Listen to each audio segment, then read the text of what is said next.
ትሁት በመጨረሻ ተመስገንን በድንጋይ አናቱን በተነችለት። አባባና የአባባ ሚስት ደግሞ እጅጉን በጣም ደነገጡና ቆይ ምን አይነት ጉድ ነው ያለው? ሰውና ሰው የሚደባደብበት ቤት ነው እንዲያመጣኸኝ ብላ አፋጠጠችው። ትሁት እንግዲህ ከባድና አደገኛ ስህተት ሰርታለች። ናቲ ከሚባለው በላይ በቅናት ያበደና አደገኛ ሰው መሆኑን እያወቀች ተመስገን ከእድል ጋር ሄዳ ስላቀፈችውና እንዲሁም ደግሞ ስለቀረበችው ከሚባለው በላይ ተቃጠለችና ተናደደች። ከዛ በረንዳ ላይ ቁጭ ብላ ደም እንባ ማልቀስ ጀመረች። ተመስገንም ወደ ሳሎን ቁጭ ሊል ሲል ትሁት እያለቀሰችና ደም እንባ እያነባች ሲያት በጣም ደነገጠ። ትሁቴ እኔ አንቺን በፍጹም ከፍቶሽ ማየት አልፈልግም። ቆይ ምንድነው እየሆንሻለሽው? ስለዚህ ምንድነው እርግጠኛ ነሽ? በህይወትሽ ደስተኛ ነሽ ወይ ብሎ መጠየቅ ጀመረ። እሷም ደግሞ እንባዋን እያረገፈች የሚያስለቅስሽን ነገር ንገሪኝ፣ የማግዝሽ ካለ በጣም ደስ እያለኝ አግዝሻለሁ አላት። እሷም ደግሞ የማንንም እርዳታ አልፈልግም፣ አሁን ተወኝ፣ ዞር ብል ተፊቴ ብላለችው። በጣም ተናዳ ስለነበር ደምን ባያለቀሰች ራሷን መቆጣጠር አቅቷት ጸጥ ብላ ማልቀስ ጀመረች። በመጨረሻ እንግዲህ ናቲ ቆይታውን ወደ ውጭ አድርጎ ሰክ እያለ ሲመጣ ያየውን ነገር ማመን አቅቶት ፍጥጥ ብሎ ቀረ። ትሁትም እንግዲህ ከማንኛዎቹ እንደምትሆን ግራ አጋባትና ወይኔ ጉዴ፣ እኔ እኮ እያለቀስኩ ያለሁት ናቲ ሽማግሌ ሊልክ ስለሆነ በቃ ለአንዴና ለመጨረሻ ጊዜ ላልቅስ ብዬ ነው ብላ መመጻደቅ ጀመረች። ትሁት እጅግ በጣም በቅናት ብድ ብላ ወደ ተመስገን ተመልሳ እንዲያፈቅራትና እንዲወዳት ትፈልጋለች። እሱ ግን እሷን ጠልቷት ሳይሆን ምርጫዋን ለማክበር ሽማግሌም የቀጣይ እሁድ እልካለሁ እየተባባሉ ይመጻደቃሉ። እሱም ደግሞ እንዴት እንደዚህ ፊቴ ላይ እንትን ልትል ትችላለች? በቅናትማ ከሆነ ነገሩ እኔም ከድል ጋር አብሬ መለጣጠፍን አበዛለሁ፣ ከትቀና ይሆናል አለና ተመስገንም በሚገርምና በሚደንቅ ሁኔታ ከእድል ጋር አብሮ መለጣጠፍና ባንድ መሆን አበዛ። እሷም ተናዳ ስለነበረ ወይኔ ጉዴ፣ እንደዛ እንዳለምነኝ እንደዛ ብዙ ነገር እንዳልሆነ አሁን ጭራሽ ከሚባለው በላይ ተቃጥሎና ተናዶ እኔን ቦታ ሳይሰጠኝ ገና ትናንትና ለመጣች ልጅ እንደዚህ ሸብረብ የሚለው ምንድን ነው ብላ በጣም ውስጧ ተረባበሸና የምትሆነው ግራ ገባት። ያም ሆነ ይሄ ተመስገን በመጨረሻ ላይ የኔ እንደምትሆን ተስፋ አደርጋለሁ። ማንም ቢሆን የልጄን ሚስት ሊቀማኝ አይችልም እያለ እያስፈራራው ነበር። ሰላም ሰላም! ውድ የተከበራችሁ የተወደዳችሁ የሌላ ኤንድ መሐመድ ቤተሰቦች በጉጉት የምንጠብቀው የትሁቴ ድራማ እንደቀጠለ ይገኛል። ቻናሉን ላይክ፣ ሰብስክራይብ አድርጉ። እጅግ በጣም በጉጉት የምንጠብቀው የትሁት ድራማ መጨረሻ ላይ ምን ይዞልን መጣ? ትሁት የምትሆነው ነገር ግራ ገባትና ከናቲ እንደማይሆናት ውስጧም ስላመነ፣ ሆኖም ግን አሁን ላይ እንዴት ሊቀየርብኝ ይችላል? ምንስ ቢሆን የኔ መልካምና ጥሩ ሰው አልነበረም ወይ? ያን ሁሉ ጊዜ ከኔ ጋር አብረሽ ካልሆንሽ እያለ ሲጨቃጨቅ የነበረው ሰውዬ ዛሬ ላይ እንዴት እንደዚህ ሊተወኝ ይችላል ብላ ማበድና መጨለል ጀመረች። ከዛ ተመስገንም እንግዲህ ትቷት ዞር ሲል የሆነ የቅናት ቢጤ አደረባትና እድልንም ሴት ልጅ እኮ የሴት እንግዳ ያለው ቡና ሳፈላላ ናቲ ሲያግዘኝ አንቺ ግን ቆጫልሽ እንዴት ውቴ ምን ሆነሻል? እድል እኮ ለቤታችን እንግዳ ናት። ዛሬ አረፍ ትበልና ነገ ወደ ክችን ገብታ ትሰራራለች።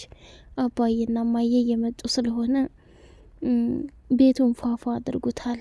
ትሁትም ቡናና ምናምን ከናቲ ጋር አቀራረበችና ናቲም እንግዲህ በጣም በሚገርምና በሚደንቅ ሁኔታ ራሱን ትልቅ ትልቅ እያጫወተው ምን ቢያደርግ ጥሩ ነው ትሁቴ ላግዝሽ እንዴ ምናምን እያለ ማሽቃበጥ ጀመረ። እሷም እሽ ናትዬ በጣም ደስ ይለኛል፣ ወደ ውጭ የሚገዛዛ ነገር ገዛዝቼ ልመጣ ነው እና አባዬ ሳይመጡ አለችና ወደ ውጭ ስትወጣ ምንም ነገር ሳትገዛ ይገርማችኋል ናቲ ተከትሏት ሄደ። ቆይ ትሁቴ የተፈጠረ ነገር አለ እንዴ? ምን ሆነሻል? ስሜትሽም ልክ አይደለም ምንድን ነው ብሎ ሲላት አይ ምንም የተፈጠረ ነገር የለም እንዲሁ ነው አለችው። ኧረ እባክሽ ሁኔታሽን እኮ እያየሁሽ ነው። ስለዚህ ምንም ቢሆን ምንም አንቺ የሆንሽውን ነገር እንድትደብቅኛለሽ። እውነት ለመናገር እቤት መቀመጥ በጣም ደብሮኛል፣ ንፋሱ እዚሁ ይምታይ ብዬ ነው። ናቲ አንተ ወደ ቤት መሄድ ትችላለህ፣ እኔ ግን ትንሽ እዚህ እቆያለሁ አለችው። ትሁቴ እንደዛ ይሻላል፣ ብቻሽን ለማን ትቼሽ እሄዳለሁ? እኔ ምንም አልሆንም፣ መሄድ ትችላለህ አለችው። እሻልና ናቲም ተመልሶ ሄደ። ትሁትም ቁጭ ብላ ማሰብና ማሰላሰል ጀመረች። አባባም ከዛ ሁሉ ፈተናና ስቃይ ሚስቱን አንጠልጥሎ ወደ ቤት ይዞ መጣ ማለት ነው። ወደ ቤት ይዞ ሲመጣ ደግሞ እጅግ በጣም ደስተኛ ሆኖ ሁላቸውም ቁመው ተቀበሉት። እድልም ከእናቷ ጋር ስትገናኝ በጣም ደስ አላትና በለቅሶ ተቃቅፈው መሳሳም ጀመሩ። መጨረሻ ላይ እንግዲህ ራሷን መቆጣጠር ቢያቅታትም አይ ይሄ ነገር ወዴት እያመራ ነው? እድል አሁን እኔ ሳስበው እኔ ቤተሰቦችሽን አግኝተሽ ስትሄጂ እኔ ብቻዬን ልጅ እንደሌለኝ ልሆን ነው እንዴ ብላለች። አባባንም ይቅርታ እኔ አሁን ላይ ማስታወስ ስለማልችል እስከማስታወስ ድረስ እንድትረዳኝ እፈልጋለሁ አለችው። ችግር የለውም የኔ አለም የኔ ውድ፣ አንቺ የቤቴ ድምቀት፣ የልጄ እናት፣ የድሮ ጓዴ ነሽ። ስለዚህ ምንም ቢፈጠር ምንም እኔ አንቺን እጠብቅሻለሁ። አይደለም ጊዜያዊ ሕክምና አግኝተሽ ልትድኝልኝ እድሜ ዘላለምሽን እስከምታስታውሽ ድረስ እጠብቅሻለሁ ብሎ እያወራ ሳለ አባባ ስልክ ተደወለለትና ወደ ሻሸመኔ ስራ አሁኑ በአስቸኳይ እንዲሄድ ታዘዘ። እሱም በጣም ደንግጦ ስለነበር ወይኔ ዛሬ በደስታ ቀን ስራ ተደወለብኝ፣ ተመስገን ትሁቴ አደራ ሰጥቻለሁኝ የውዴን ነገር እንዲሁም ደግሞ እሷንም ጠብቁልኝ ብሎ እድልንም እንትን አለ። እንግዲህ ተመስገን በሚያሳዝን ሁኔታ አግቶ አስሯት ነበረ። ያንንም ነገር ላለመናገር ተመስገን ስለሚያውቅ ለትሁት ልትናገር አንድ ሁለት እያለች እኔ የምለው ናቲ ምንሽ ነው ብላ ስትላት ናቲ ጮኛዬ ነው፣ በቅርብ ልንጋባ ነው። ሲቀጥል ደግሞ አንቺ ተመስገንን ትወጂዋለሽ እንዴ ምናምን አለቻት። ከዛ ተመስገን እኮ ልሻለሁ፣ ዋው በጣም ደስ ይላል ብላ ፈገግ አለች። መጨረሻ ላይ እንግዲህ ከሚባለው በላይ ደንግጣም ስለነበረ ምን ብትል ጥሩ ነው፣ ምን ነው ደጋግሜ ስለ ተመስገን ጠየቅሽኝ ብላለቻት። አረ ምንም፣ አንቺና ናቲ መቼ ነው የምትጋቡት? ግን ይቅርታ አድርጊልኝና ይሄ ልጅ እናቴን ይዟት በመሄዱ ቀር ብሎኛል። ምንም ቢሆን እሷን አንጠልጥሎ እንትን ማለት የለበትም ነበረ። እኔ እጅጉን በጣም በጣም ከሚባለው በላይ ሁኔታዎች አሳዝነውኝ ነበረ። ግን ዛሬ ላይ ሁሉንም ነገር ትቼ በደስታ ለመኖር ወስኛለሁኝ ብላለቻት። እጅግ በጣም የሚያሳዝነውና የሚገርመው ነገር ትሁቴ አሁንም ላይ ከባድ ማሰብና መጨነቅ ላይ ብትገኝም እንግዲህ እድል ደግሞ ተመስገንን ያፈቀረችውና የወደደችው መስሏታል። እሷ በፍጹም አትፈልገውም። እንግዲህ ናቴ ደግሞ ክፋትና ተንኮሉን በሙሉ አውቃለች። የእሱን ክፋትና ተንኮል የሚጋለጥበትም ጊዜ ቅርብ ነው። ከአባባ ሚስት ጋር ወደ ውጪ ላውጣትና ንፋስ ምናምን መውሰድ አለባት አለ አዛይ መሳይ። ከዛ እሺ አለና የአባባ ሚስት በሚያሳዝንና በሚገርም ሁኔታ ሰተት ብላ ትናለች ማለት ነው። ወደ አባባ ቤት ገብታ ደህና በደስታ እየተሞሉ ሳለ በድንገት እንግዲህ ተነስተው በሚያሳዝን ሁኔታ ወደዛ ቦታ መሄዳቸው እጅግ በጣም የሚያሳዝንና የሚያስጠላ ነገር ነው። እዛ ቦታ ከወሰዳት በኋላ ምን እያላት ነበረ? አባዬ በጣም ጥሩ ሰው ነው። እኔንም እንደ ልጅሽ ምንም ቢሆን ምንም ክፉና መጥፎ ነገር ላደርግብሽ በጭራሽ አልችልም። ስለዚህ ሁሌ ቢሆን ካጠገብሽ ሁኜ አግዝሻለሁኝ እያለ ተመጻደቀባት ማለት ነው። እሷም ደግሞ እውነት መስሏት አምና ተቀብላለች። ይሄ ትልቅ ቅሌትና ከባድ ነገር ነው።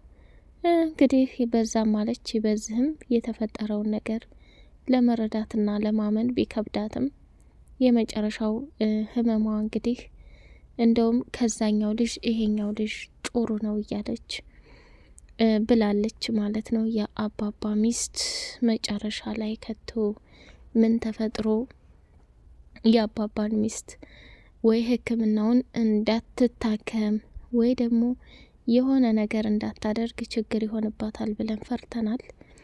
እሱም የሚያሳዝነውና የሚገርመው ነገር አባዬ ይሄ ተኩላ የሆነ ልጅ ጥንቃቄ ልናደርግ ይገባል፣ በጣም አደገኛና ከባድ ሰው ነው ከምትለው በላይ እያለ ተናዶበታል ማለት ነው። አባባም ይሄንን ልጅ ከዛች ከነቀርሳ ሚስቱ ጋር የሆነ መፍትሄ እስከማደርግ ድረስ እባክህ እንድትተባበረኝ እያለው ነበር።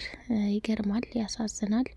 የመጨረሻው ጣፈንታ ይሄ መሆኑ ሲቀጥል፣ ሌላውና አደገኛ ነገሩ እንግዲህ ናቲ ደስ የሚለው ነገር በተመስገን እጅ ገብቶ እንደሚሰቃይና መከራ እንደሚበላ ግልጽ ሆኖ ይታያል ማለት ነው።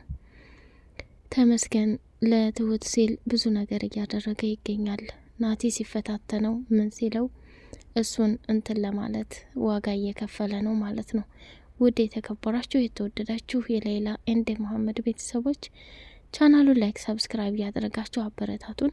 በቀጣይ ፓርቲ የአባባ ሚስት በሚገርም ሁኔታ ሕክምናውን ትጀምር ይሆን? አስታውሳስ ከእሷ ጋር በደስታ አብረው ይኖሩ ይሆን ወይ የሚለውንም በጉጉት የምናይ ይሆናል ማለት ነው። ሌላውና ትልቁ ነገር ደግሞ ትሁቴ አባባን ወደ ሀገሯ ለመሄድ ፍቃድ እየጠየቀች ትገኛለች። ወደ ሀገሯ የምትሄደው የተመስገንን ሽምግልና ለመቀበል ወይስ የናቲን የሚለውንም በጉጉት የምናይ ይሆናል። እስከዛውን ድረስ ላይክ ሰብስክራይብ አድርጉ። በቀጣይ ፓርት በድጋሚ በጉጉት እስከምንገናኝ አሰላሙ አሌይኩም ወራህመቱላሂ ወበረካቱ።